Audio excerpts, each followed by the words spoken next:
আজই ডাউনলোড করুন আর এনজয় করুন আপনার পছন্দের শো। সপ্তমী থেকে নবমীর মধ্যে 4টে খুন আর 2টো অ্যাটেম্প টু মার্ডার। তাই সবাই সন্দেহের তালিকার মধ্যে আছে। আমাদের মধ্যে কে খুন করবে? হ্যাঁ, কে খুন করবে আমাদের মধ্যে? Are you crazy? আমাদের মধ্যে কে খুন করেছে? হ্যাঁ, আরে ওর মাথা খারাপ হয়ে গেছে। শ্রীমতী ওকে বোঝা ওকে। আমাদের বন্ধুদের মধ্যে কে খুন করবে? আরে ওরা আমাদের বন্ধু ছিল। সুনীত, প্রণব, রাজর্ষি, সন্তোষ, এরা আমাদের বন্ধু ছিল। আমাদের মধ্যে কেউ খুন করবে কেন? বন্ধু ছিল না, ওরা খুব ধনী ছিল। অনেক অনেক পয়সা ছিল ওদের। আর তোদের সঙ্গে তো সারাক্ষণ বচসা লেগে থাকতো ওদের, স্পেশালি রাজীবের সঙ্গে। আমাকে টানা হচ্ছে কেন? হ্যাঁ, আমাকে টানা হচ্ছে কেন? কারণ তুই একটা সাধারণ পরিবার থেকে এসেছিলি, আর ওরা অনেকটা ধনী ছিল, পাওয়ারফুল, ইনফ্লুয়েন্সিয়াল। ওদের একজনের বাবা ছিলেন পলিটিক্যাল লিডার, একজনের বাবা ছিলেন বড় বিজনেসম্যান, আর একজনের বাবা... স্টপ ইট! কি আজে বাজে কথা হচ্ছে? হ্যাঁ, এসব কথা আপনারা আমার ড্যাডিকে কেন বলছেন সেটাই তো বুঝতে পারছি না। কেন বলছেন আপনারা এসব? আরে কি হচ্ছে এটা? কি এটা কি কোনো বিচার সভা হচ্ছে নাকি? হ্যাঁ, এটা কি কোনো কোর্ট নাকি? আপনি প্লিজ মুখ বন্ধ রাখুন রেমলে, প্লিজ মুখ বন্ধ রাখুন। আমি আপনাকে রিকোয়েস্ট করছি, এটা কোনো সাধারণ ঘটনা নয়। 4টে খুন হয়েছে এই পুজোর মধ্যে।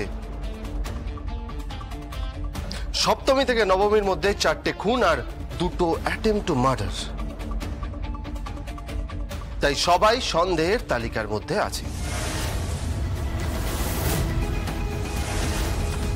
কিন্তু স্যার মানে... আপনি এখান থেকে যান, আপনি প্লিজ এখান থেকে যান। I say move. ওকে, আপনি খুব রুড, হার্টলেস, মেয়েদের সাথে কথা বলতে পারেন না।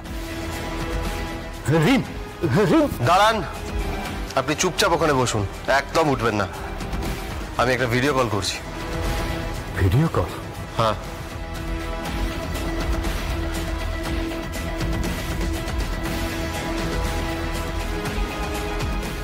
হ্যাঁ শানু বলো। সবাই দেখুন, ইনি হচ্ছেন জয়েশ সান্যাল। ইনি কিছু আপনাদের প্রশ্ন করবেন।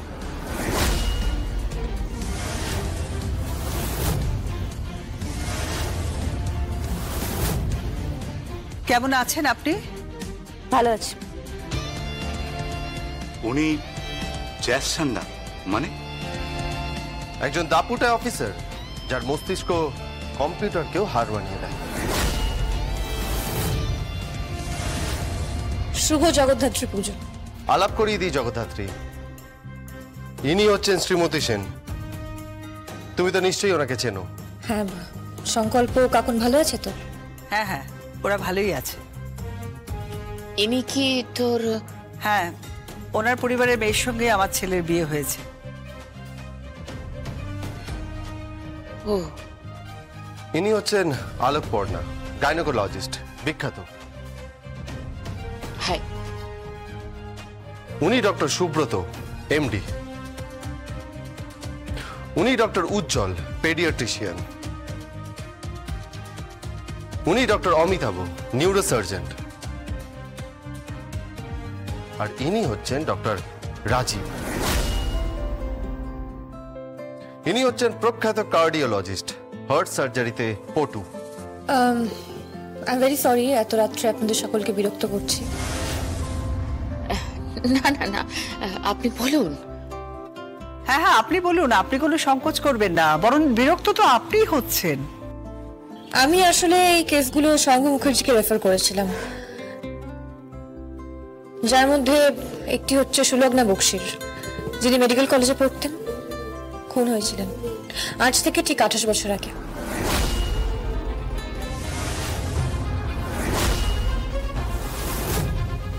ডেটটা ছিল জুন মাসের 23 তারিখ। ওনার উপর শারীরিক অত্যাচার করা হয়েছিল। কি হয়েছিল সেটা আমি আর খুলে বললাম না, কারণ বলতে একজন নারী হিসেবে আমারই খুব অপমানিত বোধ হচ্ছে। আমার মনে হচ্ছে আমি কেন ওখানে ছিলাম না। আমি ওখানে থাকলে না একদম ওখানে দাঁড়িয়ে শুট করে দিতাম ওই লোকগুলোকে। একদম শুট করে দিতাম, পয়েন্ট ব্ল্যাঙ্ক রেঞ্জে ওদেরকে শুট করে দিতাম। ওনার উপর অত্যাচার করা হয়, আর তারপর ছাদ থেকে ছুঁড়ে ফেলে দেওয়া হয় নিচে। তারপর দীর্ঘদিন কোর্টে এই কেসটা চলে, আর সেই কেসে অ্যারেস্ট হয় 4 জন: doctor Rajashree, doctor Pranab, doctor Sunit, doctor Santosh. কিন্তু তাতে আমি কি করতে পারি বলতে পারেন ম্যাডাম জ্যাসান্না? আমাদের কেন হ্যারাস করা হচ্ছে এখানে? ইয়েস, আমি তো অ্যারেস্ট হইনি। হ্যাঁ, আমিও অ্যারেস্ট হইনি, তাহলে আমাদের কেন টেনে আনা হচ্ছে? সে তো আমি অ্যারেস্ট হইনি। আমি বুঝতে পারছি না আমার ফার্ম হাউসে এসব হচ্ছে কি এসব। আমি তো কিছুই বুঝতে পারছি না। সব বুঝিয়ে দিচ্ছি, আমি সমস্তটা বুঝিয়ে দিচ্ছি। সুলগ্না যখন খুন হন, তারপর এই 4 জন অ্যারেস্ট হয় এবং তাদেরকে কোর্টে নিয়ে যাওয়া হয়। তারপর ট্রায়াল চলে, তারপর 4 জনই একেবারে বেকসুর খালাস হয়ে যায়, তাই তো? হ্যাঁ তাই। তারপর কি? সেটাই আমাদের ফাইনাল ইয়ার ছিল। তারপর পরীক্ষা হয়, আমরা পাস করি। তারপর আমরা যে যার মতন কাজে সমাজের মধ্যে মিশে যাই। তারপর আবার ডাক্তারিটাকেই পেশা হিসেবে নিয়ে নিই। না না না না, এর মাঝখানে কিছু প্রশ্ন আছে। এরা নিজেদের পলিটিক্যাল পাওয়ার দেখিয়ে, আর্থিক ক্ষমতা দেখিয়ে প্রত্যেকে আইনের হাত থেকে বেকসুর খালাস পেয়ে যান, এবং তারপর আবার কলেজে পুনর্বহাল হন।